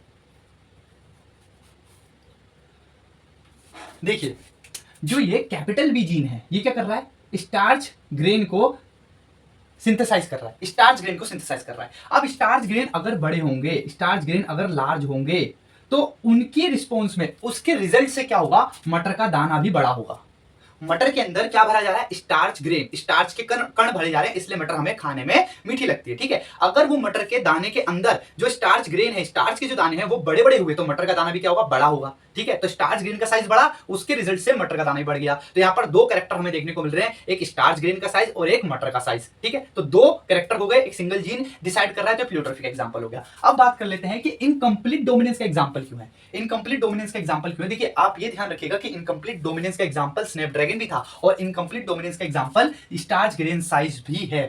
ठीक है, अगर एग्जाम में ये दोनों आते हैं ऑप्शन तो आपको बोथ ऑफ देम पे टिक करना है। ठीक है, चलिए अब starch grain size also show incomplete dominance कैसे मान लेते हैं, इफेक्टिव स्टार्च ग्रेन सिंथेसिस, हमने कैपिटल बी लिया और स्मॉल बी को लिया। ठीक है, दोनों को क्या क्या क्रॉस कराया, कैपिटल बी वाले की जो सीड का साइज था वो कैसा था, लार्ज। स्मॉल बी वाले के सीड का साइज कैसा था, स्मॉल। ठीक है, इसके गैमेट बनाए capital B small B, crossing कराया, तो जो ये F1 जनरेशन मिली इसमें कैपिटल बी स्मॉल बी मिले। ठीक है, तो लॉ ऑफ डोमिनेंस के अकॉर्डिंग जो स्टार्च ग्रेन प्रोड्यूस होना चाहिए थे वो तो लार्ज प्रोड्यूस होने चाहिए थे, लेकिन ऐसा नहीं हुआ। स्टार्च ग्रेन जो है इन बिटवीन प्रोड्यूस हुए। ठीक है, स्टार्च ग्रेन का साइज लार्जर और स्मॉलर के बीच का प्रोड्यूस हुआ, जिसकी वजह से जो सीड का साइज था वो भी कैसा हो गया, इंटरमीडिएट हो गया। बड़े सीड और छोटे सीड के बीच के साइज के हमें सीड देखने को मिले, इसीलिए ये स्टार्च ग्रेन सिंथेसिस भी इनकम्प्लीट डोमिनेंस का एग्जांपल है। ठीक है, आई होप आपको यहां तक क्लियर हुआ होगा। यहां पर हमारा मेंडेलियन लॉ ऑफ मेंडल और नॉन मेंडेलियन इनहेरिटेंस भी कवर होता है। अब इससे आगे हम चलेंगे क्रोमोसोमल थ्योरी ऑफ इनहेरिटेंस की तरफ। ठीक है, तो अब हम जो है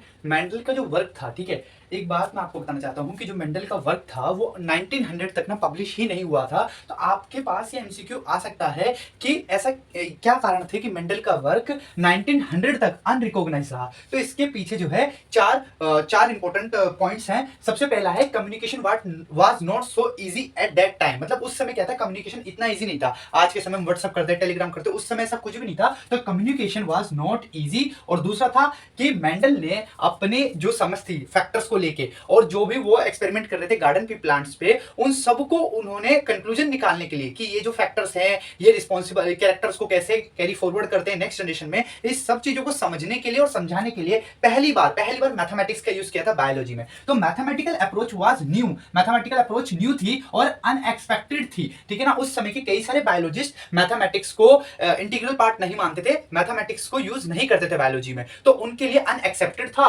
और दूसरा कि ये पहली बार था कि किसी साइंटिस्ट ने, किसी नॉन साइंटिस्ट ने जो साइंटिफिक फील्ड से बिलोंग भी नहीं करता था, उसने मैथमेटिक्स का यूज करके इतनी जटिल फील्ड को यानी जेनेटिक्स को एक्सप्लेन करा। ठीक है, अब तीसरा पॉइंट ये कि concept of genes are as stable and discrete unit could not explain the continuous variation seen in nature. देखो नेचर में क्या होता है, जो प्रकृति है, प्रकृति में हमें लगातार परिवर्तन देखने को मिलते हैं। ठीक है, कंटिन्यूअस वेरिएशन हमें नेचर में देखने को मिलते हैं। तो जो ये कॉन्सेप्ट लाए थे मेंडल जीन और फैक्टर वाला, कि फैक्टर्स जो होते हैं, जीन जो होते हैं वो स्टेबल होते हैं, ठीक है ना, और डिस्क्रीट यूनिट होते हैं, मतलब इनका खुद का एक इंडिविजुअलिटी होती है, डिस्क्रीट यूनिट होते हैं, स्टेबल होते हैं। और इसी पॉइंट को वो प्रूफ नहीं कर पाए थे और ये नहीं बता पाए थे कि जो जीन होते हैं वो स्टेबल क्यों होते हैं, उनके अंदर वेरिएशंस क्यों नहीं आते, ये वो एक्सप्लेन नहीं कर पाए थे। ठीक है, और लास्ट जो पॉइंट था सबसे ज्यादा इंपॉर्टेंट था, मतलब चारों इंपॉर्टेंट है लेकिन लास्ट वाला इसलिए इंपॉर्टेंट है क्योंकि अगर ये तीनों प्रूफ भी हो जाते तो भी वो लास्ट वाले से जो है पीछे रह जाते। क्यों? क्योंकि उस समय पर क्या था कि जो मेडिकल साइंस और जो मॉडर्न साइंस, मतलब जो साइंस वो इतनी मॉडर्नाइज नहीं हुई थी, इतनी ज्यादा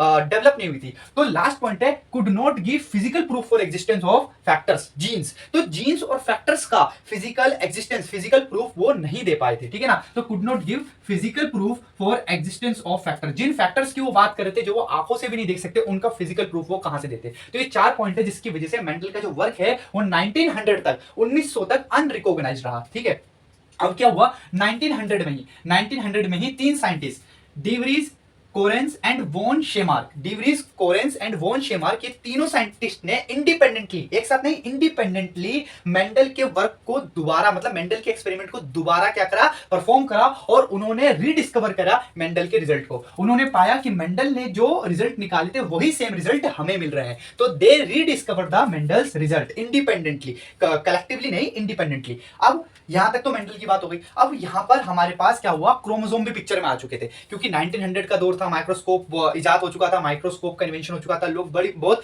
बेहतरीन चीजें ढूंढ रहे थे, ठीक है। तो उस समय साइंटिस्ट थे हमारे पास Walter Sutton and Theodor Boveri, ठीक है। Walter Sutton and Theodor Boveri जो थे ये साइंटिस्ट थे, इन्होंने एक थ्योरी दी, इन्होंने कहा क्रोमोसोमल थ्योरी ऑफ इनहेरिटेंस। इन्होंने क्या दी? Chromosomal theory of inheritance in 1902, ठीक है। इस थ्योरी के अंदर उन्होंने ये कहा कि pairing and separation of a pair of chromosome lead to segregation of factor they carried. मतलब जो क्रोमोसोम्स होते हैं, जो क्रोमोसोम्स है, इनकी पेयरिंग हुई और कुछ समय बाद ये सेपरेट हो जाएंगे, ठीक है। तो जो क्रोमोसोम पेयर होते हैं और उनका जो सेपरेशन होता है, तो जब क्रोमोसोम सेपरेट होते हैं तो वो जीन भी सेपरेट हो जाते हैं, वो फैक्टर्स भी सेपरेट हो जाते हैं जिनकी मेंडल बात कर रहे थे। तो उन्होंने क्रोमोसोमल थ्योरी ऑफ इनहेरिटेंस में ये बोला कि pairing and separation of a pair of chromosome, pairing and separation of a pair of chromosome. मान लीजिए पेयर है, यहां पर ये एक क्रोमोसोम का पेयर है, जब ये पेयर सेपरेट होगा, जब ये पेयर सेग्रीगेट होगा, सेपरेट होगा, तो फैक्टर्स भी क्या हो जाएंगे? सेपरेट हो जाएंगे। क्यों?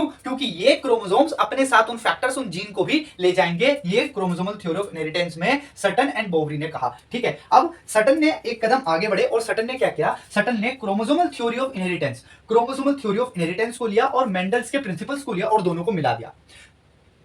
सटन ने क्या किया? क्रोमोसोमल थ्योरी ऑफ इनहेरिटेंस को लिया और मेंडल्स की लॉ को लिया, प्रिंसिपल्स को लिया और दोनों को मर्ज किया और एक नई थ्योरी और क्रोमोसोमल थ्योरी ऑफ इनहेरिटेंस को एनहांस किया, ठीक है। और इस थ्योरी के अंदर, क्रोमोसोमल थ्योरी ऑफ इनहेरिटेंस के अंदर उन्होंने कुछ पॉइंट ऐड करे, जैसे क्रोमोसोम्स जो होते हैं वो व्हीकल्स होते हैं हेरिडिटी के, मतलब अनुवांशिकता के। अगर हम चाहते हैं कि हमारी नेक्स्ट जनरेशन आगे बढ़े तो उसके लिए हमें क्रोमोसोम ट्रांसफर करने पड़ेंगे, क्रोमोसोम को एक जनरेशन से अगले जनरेशन में भेजना पड़ेगा। और क्रोमोसोम ही क्यों? क्योंकि क्रोमोसोम्स के पास ही जीन्स हैं, क्रोमोसोम के पास ही जीन है, इसीलिए क्रोमोसोम को ही क्या करना पड़ेगा? ट्रांसफर करना पड़ेगा, ठीक है। तो chromosomes are vehicles of heredity because they carry genes, ठीक है। अब homologous pair segregate during gamete formation. अब अगर आप होमोलोगस भी हटा दें, हेटेरोलोगस लगा दें, जैसे small T capital T homologous हो गया, स्मॉल टी होमोलोगस हो गया, कैपिटल टी हेटेरोलोगस हो गया, ठीक है। चाहे होमोलोगस हो चाहे हेटेरोलोगस हो, ठीक है ना। Pair segregate during gamete formation, जब कभी गैमेट फॉर्म होंगे तो जो पेयर ऑफ एलील्स है वो सेपरेट हो जाएंगे। गैमेट फॉर्मेशन के दौरान पेयर ऑफ एलील्स सेपरेट हो जाते हैं, ठीक है। तो ये बात इन्होंने बताई। दूसरा, इंडिपेंडेंट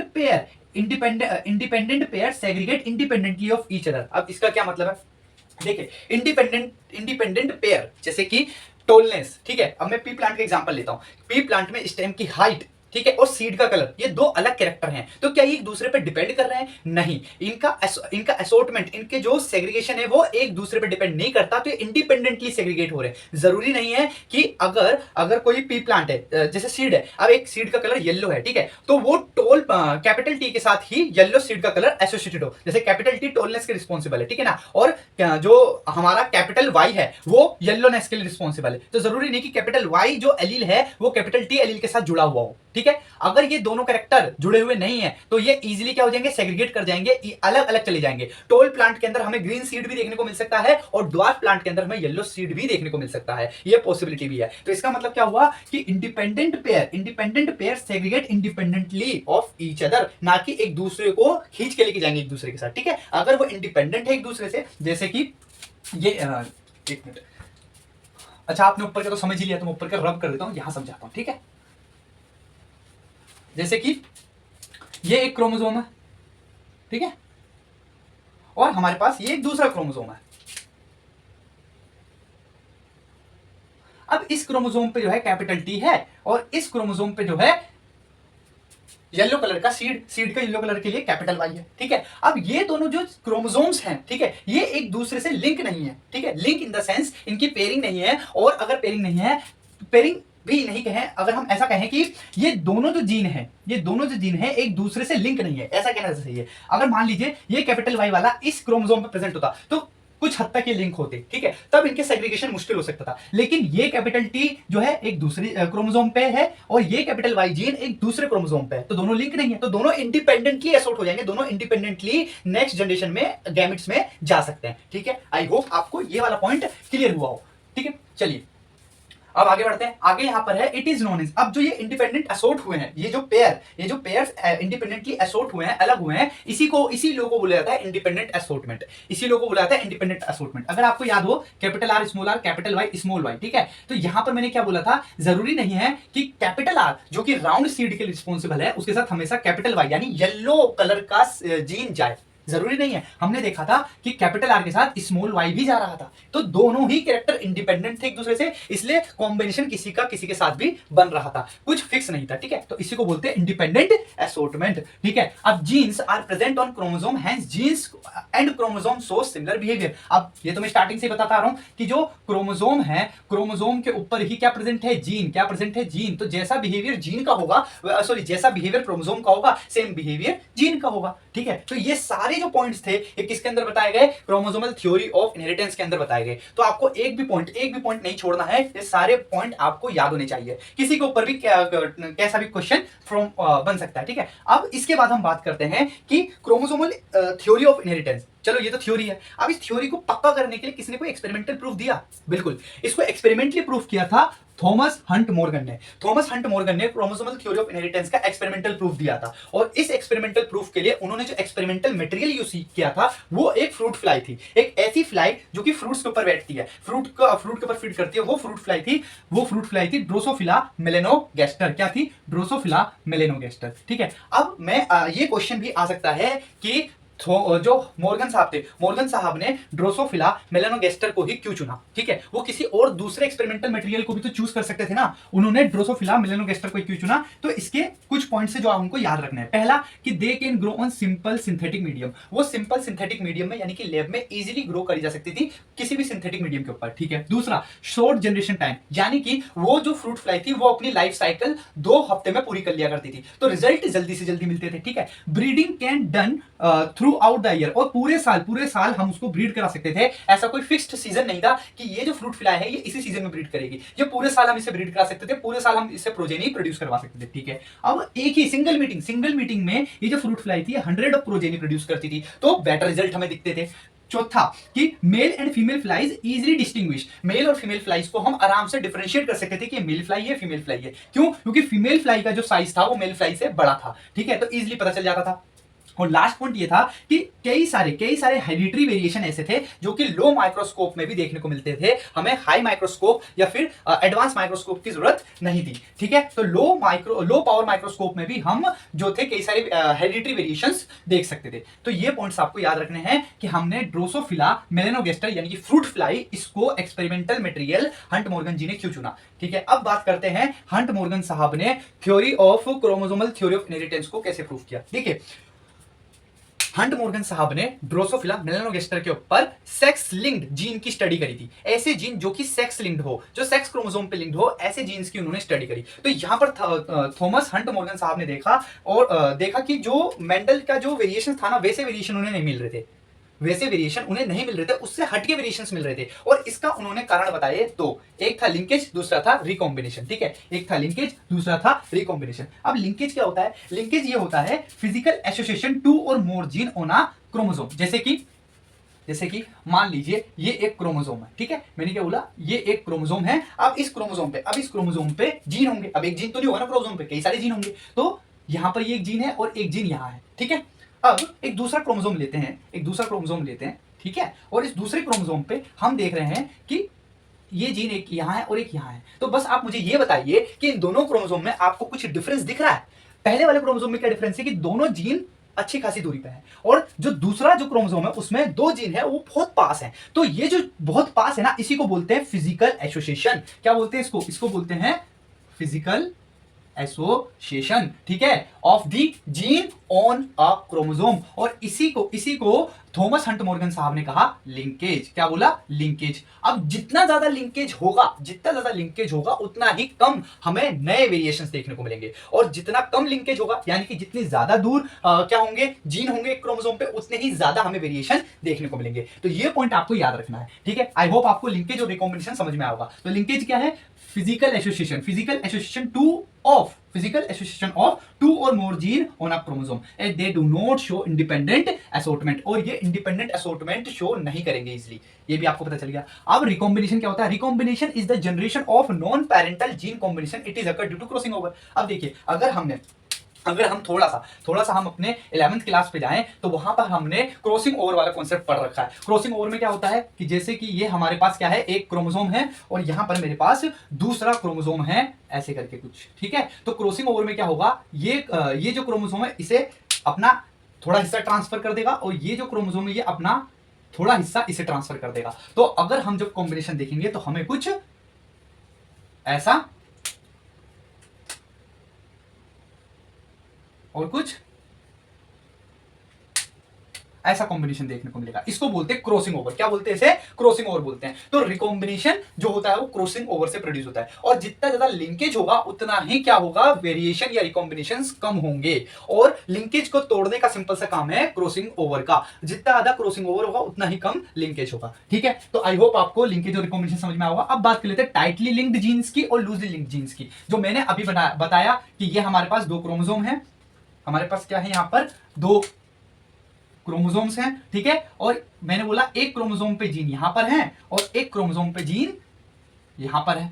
तो यहां पर क्या है, टाइट लिंकेज, और यहां पर क्या है, लूज लिंकेज। तो अब आप खुद बताइए कि रिकॉम्बिनेशन की चांसेस ज्यादा किसमें होंगे, बी वाले में या ए वाले में? ऑब्वियस सी बात है, बी वाले में चांसेस ज्यादा होंगे। क्यों? क्योंकि जीन दूर दूर है तो इजीली ब्रेक हो जाएंगे, और जीन जितने पास होंगे उनका एसोसिएशन उतना ही मजबूत होगा और उतना ही रिकॉम्बिनेशन कम होगा। ठीक है, चलिए अब बात कर लेते हैं एक स्टूडेंट की, जो कि थॉमस हंट मॉर्गन के ही स्टूडेंट थे, जिनका नाम था अल्फ्रेड स्टुटवेंट। क्या नाम था? अल्फ्रेड स्टुटवेंट। अब इनका नाम आपको क्यों याद रखना है? क्योंकि इन्होंने एक कॉन्सेप्ट दिया था जिसको बोलते हैं हम मैपिंग। क्या बोलते हैं? Mapping, gene mapping. अब जीन मैपिंग क्या है, देखिए, अगर आप फ्रीक्वेंसी, जैसे कि कोई क्रोमोसोम है, ठीक है, उस क्रोमोसोम पे जीन्स के बीच में कितनी दूरी है, अगर आप हर जीन के बीच की दूरी का पता लगा लें तो आप क्या कर सकते हैं, उन जीन्स को एक क्रोमोसोम के ऊपर मैप कर सकते हैं। जैसे कि सपोज ए जीन है, बी जीन है, सी जीन है और डी जीन है। ठीक है, अब मैं कहता हूं कि ए और बी के बीच में जो दूरी है वो 80% है।